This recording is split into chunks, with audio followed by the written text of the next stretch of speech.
Everyone, Christian B., Burnaby, Vancouver-based real estate agent. Welcome to another edition of Rapid Fire Real Estate, where today I want to take you through a story that comes from an article in the Toronto Star about the condo crisis in their pre-sale market. So there's a lot of buyers there defaulting on pre-sales they bought during the pandemic when interest rates were at rock bottom lows and prices were on a rocket ship. And so I wanted to go through this article and just provide some context here for what you need to know if you're going to pursue a pre-sale.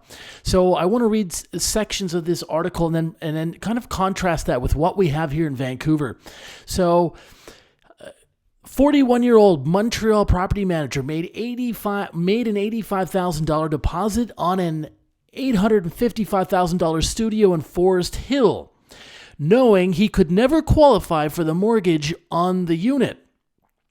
Okay, so there's two things here. First, $855,000 studio. I mean, holy bananas. That's a lot of money to spend on a studio. I know when we've had busier times in the Vancouver real estate market, there have been some high prices, but I've never seen anybody pay close to $900,000 for a studio.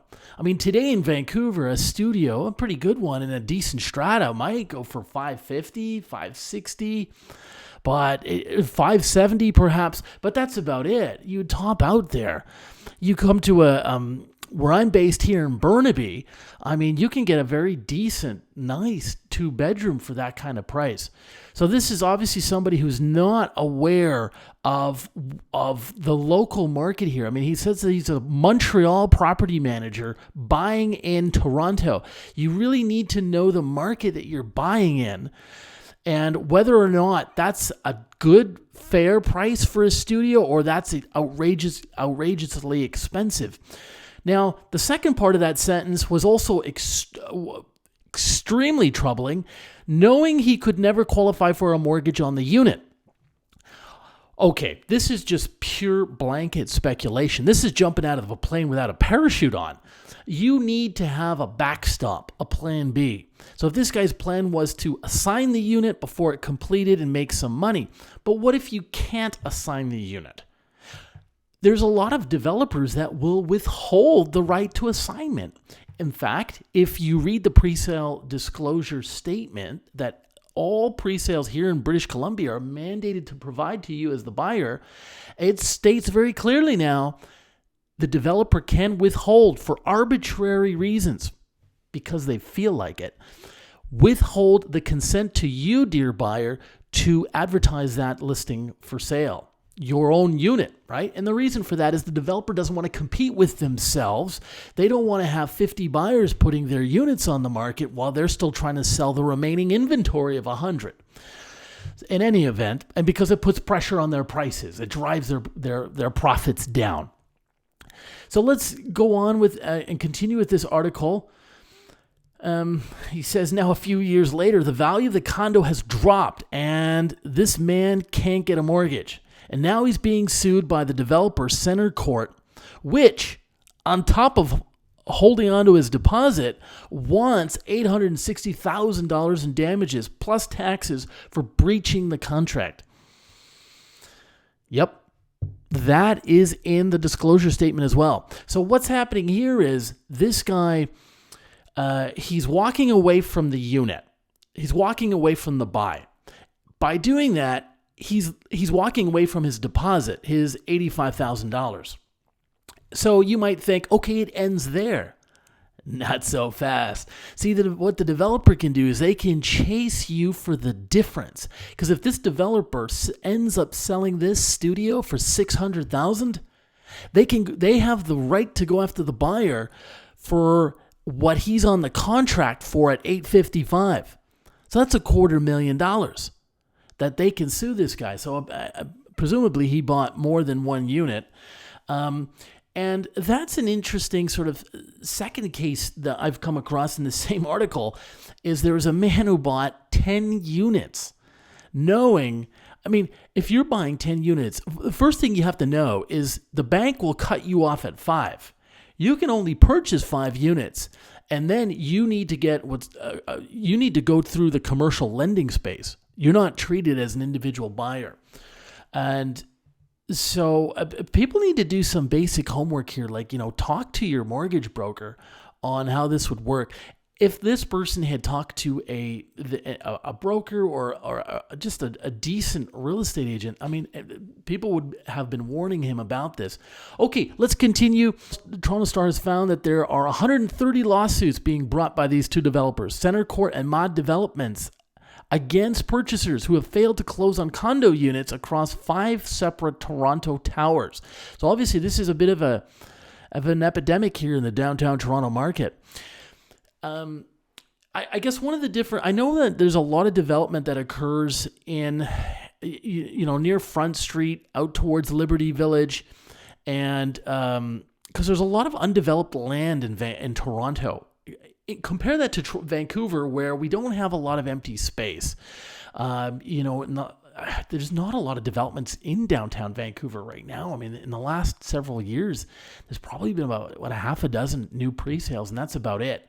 But Toronto has a lot more space in their downtown that is redeveloped. Some of the buyers who bought into these pre-sales are trying to defend themselves in court, calling it a force majeure, that these were sort of drastic and unforeseeable changes in the real estate marketplace. Well, I'll be interested to see if a judge buys that. They usually don't. But a few other things here I want to point out from this, guys, is to these disclosure statements. It's all in there. You really should be buying a pre-sale, ideally, if you're going to be living in it, or you can rent them out. But nowadays, when you do crunch the numbers on them, at least for the Vancouver market, it just doesn't make sense to buy a pre-sale because you're not going to be cash flow positive. A few other points from the article here that came out is that Toronto home prices had surged 50% in the 2 years prior to these people making these pre-sale purchases. So you can kind of see these guys were all kind of caught up in the craze at the time that the market was going to keep on going on. And there was a lot of that in Vancouver too, especially late 2010s. We also have to understand that at that time during the pandemic, interest rates were incredibly low. So I guess these guys felt like they'd be getting free money if they did have to close on it. And Statistics Canada here is saying that 65% of the newly built condos were bought by investors in the last few years.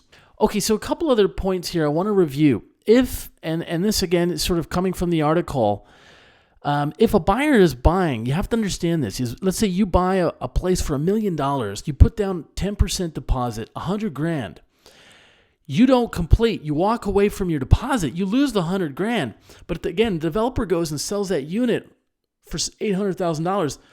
They have the right to coming after you for the difference, which is $200,000. So why are the developers starting to sue the buyers of their own projects? Well, it looks like default rates here are as high as 30% in some cases. That's pretty high. Now, if they're a big developer, they could probably ride that out.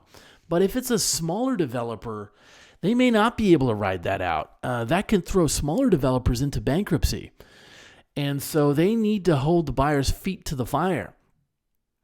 So what do if you're a buyer? You're buying one of these projects, and fast forward, it's completion time, and the condo you bought for $1 million is now valued at $800,000. Well, there's really two things you can do. I'm going to suggest to you the first thing you do is you go ahead with the purchase and you come up with the difference.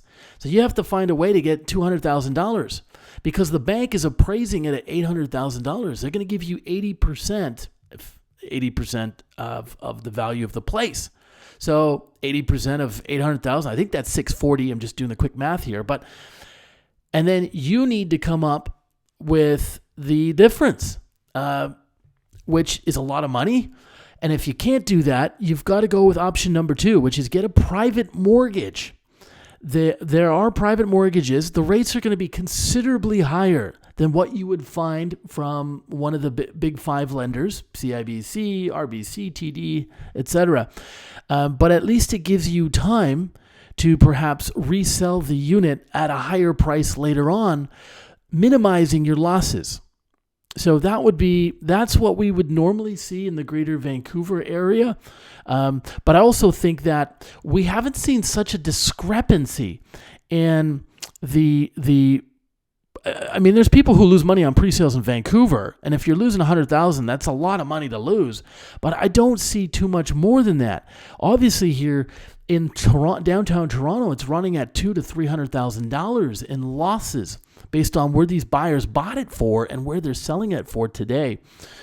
So it'll be interesting to see how this unfolds in Toronto. And I think the long-term effect of this, of course, will be if developers can't sell and make a profit, they're going to hit the pause button here, and they won't come back back to building for some time. And what that means for us is 5 years from now, 7 years from now, all of a sudden we're going to be faced with this problem again of there's not enough homes, there's not enough units, because for the last 5 years, developers didn't build because they couldn't make money, because buyers couldn't make money, and so on. So in many ways, this is just very cyclical. And so it's obviously a shame that's what's going on in Toronto. And so hopefully things are on the up and up. Folks, if you got comments, questions, opinions, leave those in the comments section below. Give us a like if you enjoyed the content, or subscribe, and we'll see you next week. Thank you.